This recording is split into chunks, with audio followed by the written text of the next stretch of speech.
ኩል መኳል ቅንድም መቀንደብ ጸጉር መቀጠል አርቲፊሻል ዳሌ ማንጠልጠል የምንዝር ጌጥ እንደሆነና መጽሐፍ ቅዱስ ሴት ልጅ ራሷን እንድትጠብቅ ስርዓት ባለው መልኩ እንድትዋብ ያዛል። አስቴር የፋርስ ግዛት ንግስት ሆና ለመመረጥ ብቁ እንድትሆን ሲባል የተደረገላትን የውበት እንክብካቤ ተቀብላለች።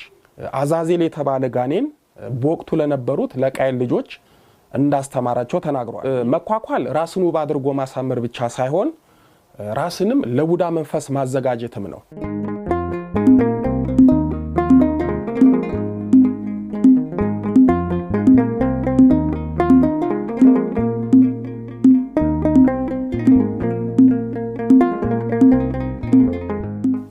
በስመ አብ ወወልድ ወመንፈስ ቅዱስ አሐዱ አምላክ አሜን።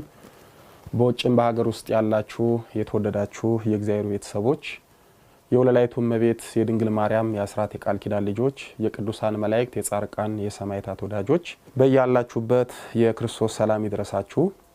የእግዚአብሔር ልጆች ዛሬም የድንግል ማርያም ልጅ መድኃኒታችን ኢየሱስ ክርስቶስ በረዳን መጠን የክብርት እናቱን የእመቤታችንን ጸሎትና መልጃ ተስፋ አድርገን በዚህ በክፍል 32 የምንዝር ጌጥ ወይም አይነ ጥላና የዝሙት አጋንንት በሚል ርዕስ ኩል መኳል ቅንድም መቀንደብ ጸጉር መቀጠል አርቲፊሻል ዳሌ ማንጠልጠል የምንዝር ጌጥ እንደሆነና ይህንንም አዛዜል ከተባለ ጋኔን እና ከዝሙት አጋንንት እንዴት እንደወረስን እንማማራለን። የቅዱሳን አምላክ ሚስጥሩን ይግለጽልን። የወለላይቱ እመቤት ልጆች መጽሐፍ ቅዱስ ሴት ልጅ ራሷን እንድትጠብቅ ስርዓት ባለው መልኩ እንድትዋብ ያዛል። ሙሴ ለእስራኤላውያን ስለ ጋብቻ በጻፈላቸው አንቀጽ በኦሪት ዘዳግም ምዕራፍ 21 ቁጥር 11 ላይ ከተማረኩት መካከል የተዋበች ሴት ብታይ የሚለው ሴት ውበቷን በመዋብ መጠበቅ እንዳለባት የሚያመላክት ነው። በመጽሐፍ ቅዱስ ላይ ውበትን ስለመጠበቅ ጌጣጌጥን ስለማድረግ በክልከላ መልክ የተጻፈ የለም። ይልቁንም የአብርሃም ልጅ የሆነው የይስሐቅ ሚስት ርብቃ አማቿ ከሚሆነው ከአብርሃም በስጦታ መልክ የተበረከተላትን የወርቅ ቀለበት የወርቅ አምባርና ሌሎች ውድ ጌጣጌጥ ታደርግ እንደነበር ተጽፏል። ኦሪት ዘፍጥረት ምዕራፍ 24 ቁጥር 22ና ቁጥር 30 ቁጥር 53ን መመልከት ይቻላል። በተመሳሳይ አስቴር የፋርስ ግዛት ንግስት ሆና ለመመረጥ ብቁ እንድትሆን ሲባል የተደረገላትን የውበት እንክብካቤ ተቀብላለች። እንዲሁም ጥሩ የሆኑ ነገሮችን ለመግለጽ ጌጣጌጦችን እንደ ምሳሌ አድርጎ በመጽሐፈ ምሳሌ በምዕራፍ 25 ቁጥር 12 ላይ የሚሰማ ጆሮ ያለው እንደ ወርቅ ጉትቻ በማለት ተገልጿል። በተጨማሪም አምላክ የእስራኤልን ዘር የያዘበትን መንገድ ለመግለጽ የእጅ አምባር የአንገት ሐብልና የጆሮ ጉትቻ በመስጠት ሙሽራን ከሚያስውብ ባል ጋራ ራሱን አነጻጽሯል። እነዚህ ጌጣጌጦች ዘሩን ውብ አድርገውት እንደነበር በትንቢተ ሕዝቅኤል በምዕራፍ 16 ቁጥር 11 እስከ 14 ላይ ተገልጿል። አግባብ የሌለው መኳኳል ማለት የውጫዊ ውበትን ብቻ ለሰው ለማሳየት የሚደረግ ነው። ብዙ ሴቶች በመኳል የውስጥ ውበታቸውን ሳይሆን የውጭ ውበታቸውን ነው የሚያሳዩት። በዚህም ውስጣዊ ተክለሰብናን ሳይሆን ውጫዊ ውበትንና ቁመናን ለማሳየት ይጥራሉ። የመኳኳልና የመጋጌጥ ጥንታዊ መጽሐፍ ቅዱሳዊ ታሪኩን ብንመለከት የሰው ልጅ ስለ ውበቱ ተጨንቆ መኳል መጋጌጥ የጀመረው ገና በምድር ላይ በአግባብ መኖር ባልጀመረበት ዓመታት ነው። በተለይ ከክርስቶስ ልደት በፊት በ4378 ዓመተ ዓለም በ365 ዓመቱ ከሞት የተሰወረው ዓለማዊ ጻድቅ ሄኖክ በመጽሐፈ ሄኖክ ላይ በምዕራፍ 2 ቁጥር 18 እስከ 19 ላይ አዛዜል የተባለ ጋኔን በወቅቱ ለነበሩት ለቃየል ልጆች እንዳስተማራቸው ተናግሯል። ይህንንም አዛዜልም ለሰዎች ሾተልንና ሰይፍ መስራትን ጋሻ መሰጎድንም ጥሩር መስራትንም አስተማራቸው። ከነሱ በታች የሚሆኑ ስራቸውንም ሌላ ጌጽና አምባሮችን ቅንድም መሸለልንና አይን መኳልን ከተመረጠና ከከበረ እንቁ ሁሉ የሚበልጥ እንቁንም እንሶስላ መሞቅን ሁሉ የዓለምንም ለውጥ አሳዩአቸው በማለት አጋንንት እንዳስተማሪ ይገልጻል። መኳኳል ራስን ውብ አድርጎ ማሳመር ብቻ ሳይሆን ራስንም ለቡዳ መንፈስ ማዘጋጀትም ነው። የቡዳ መንፈስ የሰዎችን ደምግባት ውበት በማየት በአይን የሚገባ መንፈስ ነው። ስለዚህ እላፊ መኳኳል ለዚህ ያጋልጠናል። ወዳጆቼ እጅጉን ተውቦና ደምቆ መታየት ራስን ለሰዎች ብቻ ሳይሆን ለክፉ መናፍስት መስዋዕት አድርጎ ማዘጋጀትም ነው። መጽሐፍ ቅዱስ ከሰባቱ በማርያም ስም ከሚጠሩት ሴቶች ውስጥ በገሊላ ከተማ በመጌዶል ትኖር የነበረችው መግደላዊት ማርያም 7 አጋንንት እንደነበረባትና ጌታ የሚያደረባትን አጋንንት እንዳስወጣላትና ጌታን ታገለግል እንደነበረ በሉቃስ ወንጌል ምዕራፍ 8 ቁጥር 2 በማርቆስ ወንጌል በምዕራፍ 15 ቁጥር 40 እስከ 41 ላይ ተጽፏል። ይቺ ሴት ቅዱስ ሉቃስና ቅዱስ ማርቆስ ከሌሎቹ 7 በማርያም ስም ከሚጠሩት ሴቶች ለመለየትና የተደረገላትን ታምራት ለማስታወስ 7 አጋንንት የወጣላት በማለት ጠርተዋታል።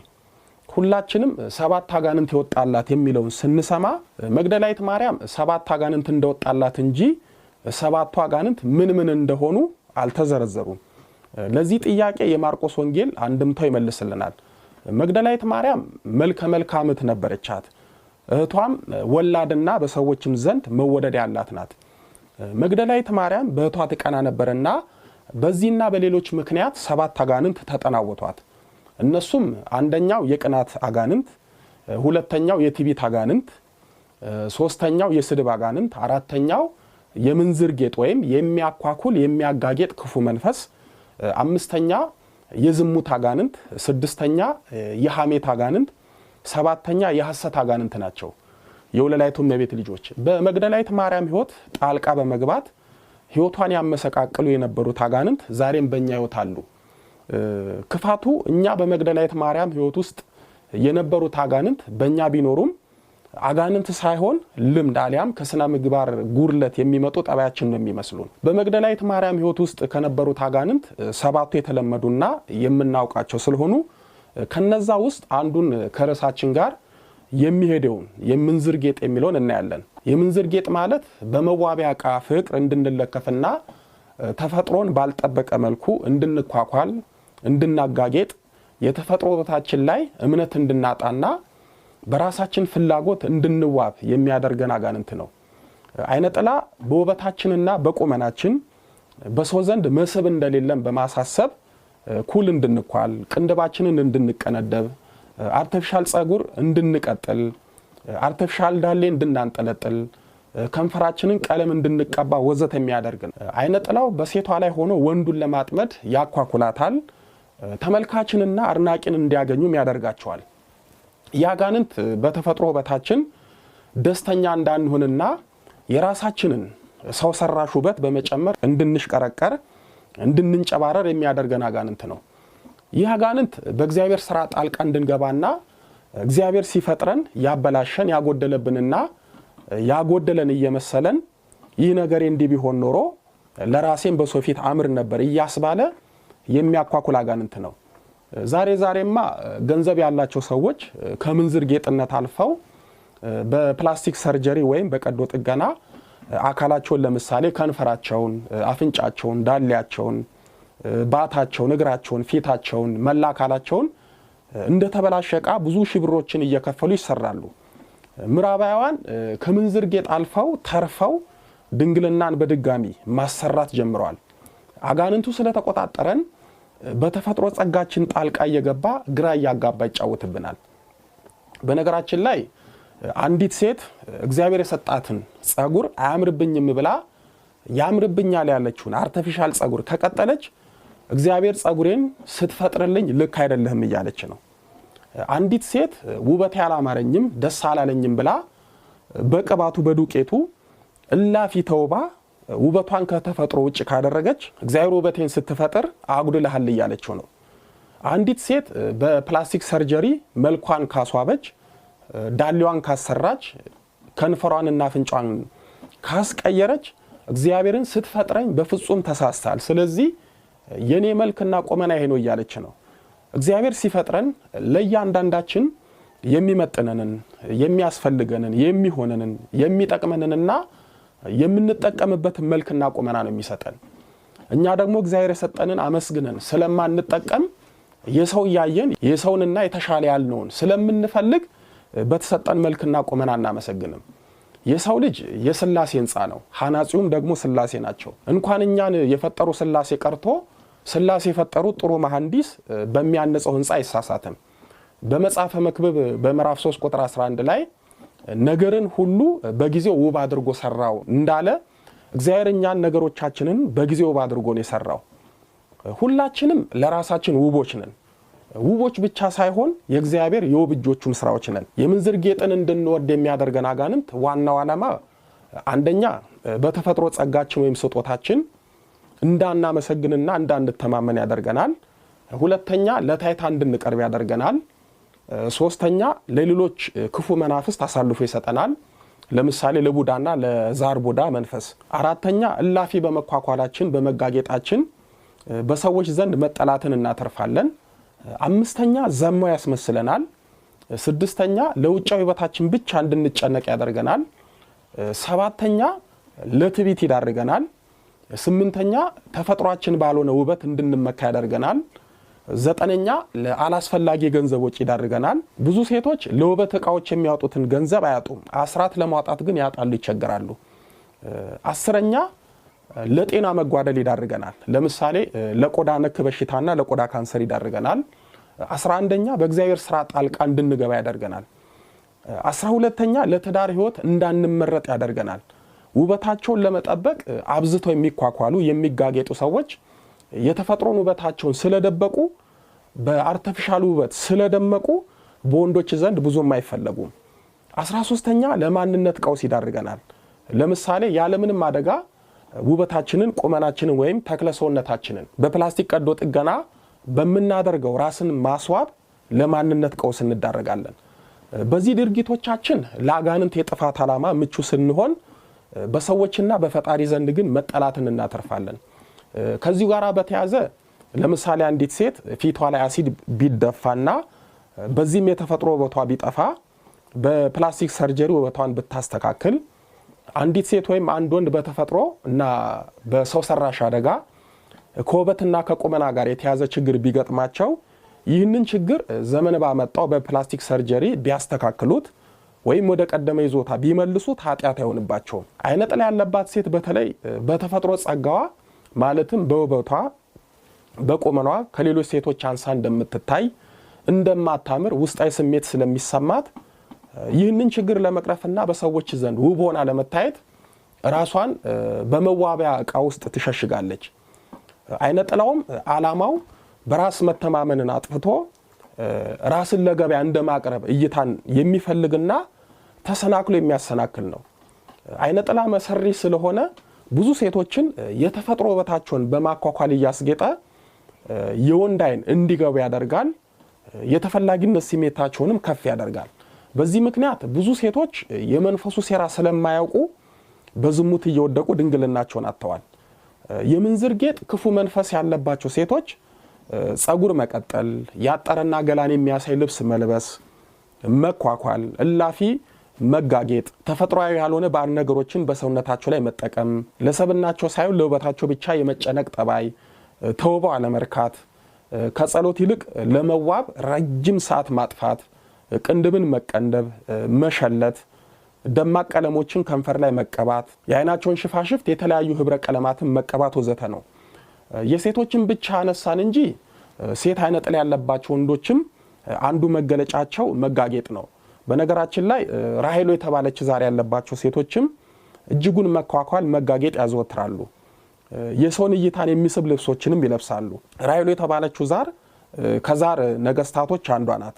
ራሄሎ ውበቷን ገልጣ ለወንዶች በማሳየትና ህይወታቸውን በማበላሸት ትታወቃለች። የራሄሎ መንፈስ ጠባዩዋ እንደ ሙሽራ በልብስ መሽቆጥቆጥን መቀየርን ታዘወትራለች።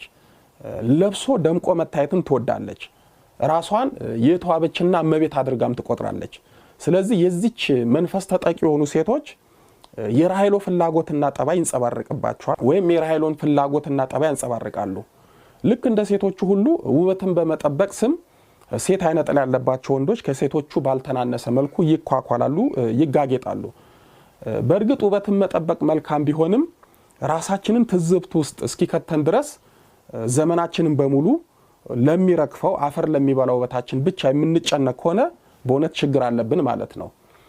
ስለ መንፈሳዊ ውበታችን ሳይሆን ስለ ስጋዊ ውበታችን ብቻ ለምንጨነቀው ቅዱስ ጴጥሮስ በአንደኛ ጴጥሮስ በምዕራፍ 3 ቁጥር 3 ላይ ለእናንተ ጠጉርን መሸረብንና ወርቅ ማንጠልጠል ወይም ልብስን በመጎናጸፍ በውጪ ለሆነ ሽልማት አይሁንላችሁ ያለው ውስጣዊ ውበታችንን በክፋት በኃጢአት በተንኮል በመቀኝነት በቀናት አቆሽሸን ውጫዊ ውበትንና ማንነትን ለማሳመር የምንጥረውን ለመገሰጽ ነው የጻፈው።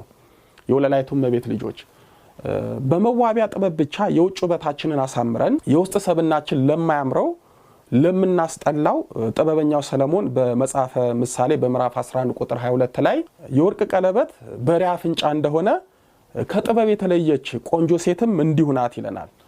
መቼም ለሪያ ወርቁ ምንም አይደለም። ለሪያ ወርቅ በአፍንጫው ቢያደርጉለት አያጌጥበት፣ አይደምቅበት፣ አያምርበት። ውስጣዊ ውበት የሌላት ግን በውጫዊ ውበት የተሽቆጠቆጠች ሴትም እንደሪያ ናት። እንዲሁም በፍላጎታችንና በአይነ ጥላ መንፈስ መኳኳልና መጋጌጥ ላይ ብቻ ለምናተኩር ሰዎች ጥበበኛው ሰለሞን በድጋሚ በመጽሐፈ ምሳሌ ምዕራፍ 30 ቁጥር 30 ላይ ውበት ሐሰት ነው ደምግባትም ከንቱ ነው ብሎናል። በእጮኝነት በትዳር ሕይወት የመወደድ ጸጋችን በመኳኳልና በመጋጌጣችን ውስጥ ሳይሆን በእግዚአብሔር ዘንድ ነው ያለው። ለዚህም ነው እግዚአብሔር ለእስራኤል ከእሴይ ቤት ንጉስ እንዲመርጥ ነብዩ ሳሙኤልን ሲልከው እሴይ መልከኛውን ኤልያብን ሲያቀርብለት እግዚአብሔር ሳሙኤልን ፊቱን የቁመቱን ዘለግታቴ ሰው እንዲያይ እግዚአብሔር አያምና ናቅሁት፣ ሰው ፊትን ያያል እግዚአብሔር ግን ልብን ያያል ብሎ በአንደኛ ሳሙኤል በምዕራፍ 16 ቁጥር 7 ላይ ተናገረው። የኤልያብ ውጫዊ ውበት በዳዊት ውስጣዊ ውበት ተበልጦ ዳዊት ነግሷል። ውጫዊ ውበት ሳይሆን ውስጣዊ ውበት ባላቸው ሰዎች ተበልጠው ትዳር የሚይዙ ብዙ ናቸው። እጮኝነትን ትዳርን እንዲቀጥል ዋስትና የሚሆነው ከእግዚአብሔር ቀጥሎ የውጫዊ ውበት ሳይሆን የውስጣዊ ውበት ነው። ውስጣዊ ውበት ማለት ሰላም፣ ፍቅር፣ ትህትና፣ ደግነት፣ መልካምነት፣ ታጋሽነት፣ የዋህነት፣ አክብሮት፣ ቅንነት፣ እምነት፣ ታማኝነት፣ እውነተኛነት ወዘተ ናቸው። እነዚህን ውስጣዊ ውበት የሆኑትን የያዘ ሰው በሰውም በእግዚአብሔር ዘንድ ይወደዳል። በመንፈሳዊ አገልግሎትም ውጫዊ ውበት ያላቸው ነገር ግን ውስጣዊ ውበት ስለሌላቸው እንደ ዳዊት በእግዚአብሔር ዘንድ ያልተመረጡ ብዙ ኤልያቦች አሉ።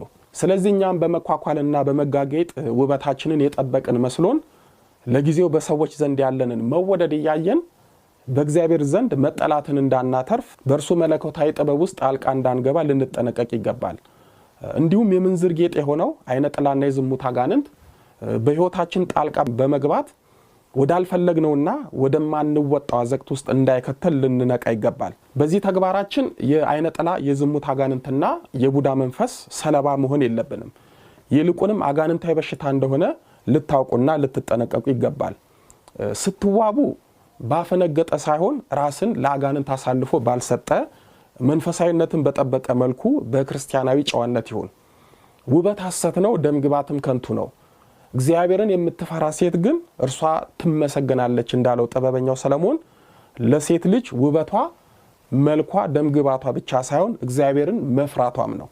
እግዚአብሔርን መፍራት የነፍስ ውበት ነው። በቀጣይ በክፍል 33 አብሮን የተሰደዱ አይነ ጥላ የቤተሰብ ዛርና የድል መተት የስደት ሕይወታችንን ያከብዷል በሚል ርዕስ እንማማራለን። ሕዝቤ እውቀት ከማጣቱ የተነሳ ጠፍቷል። ትንቢተ ሆሴዕ ምዕራፍ 4 ቁጥር 6 ከትውልዱ ማን አስተዋለ? ትንቢተ ኢሳይያስ ምዕራፍ 53 ቁጥር 8 ፈረስ ለጦርነት ቀን ይዘጋጃል ድል ግን ከእግዚአብሔር ዘንድ ነው። መጽሐፈ ምሳሌ ምዕራፍ 21 ቁጥር 31 ያስተማረን የመከረን የአባቶቻችን አምላክ ልዑለ ባሕርይ ቅዱስ መድኃኔ ዓለም ኢየሱስ ክርስቶስ ክብር ምስጋና ይድረሰው። ድንግል ስንላት ጌታን ወልዳ የተገኘች ጌታን የወለደች ስንላት ድንግል የሆነች ስሟን ለመጥራት ከሰማይ ከምድር የከበደች መንበረ ፀሐይ መንበረ ሥላሴ ንግሥተ ሰማይ ወምድር የጌታችን የመድኃኒታችን የኢየሱስ ክርስቶስ እናት ወለላይቱ እመቤት ድንግል ማርያም ምስጋና ይድረሳት። አሜን።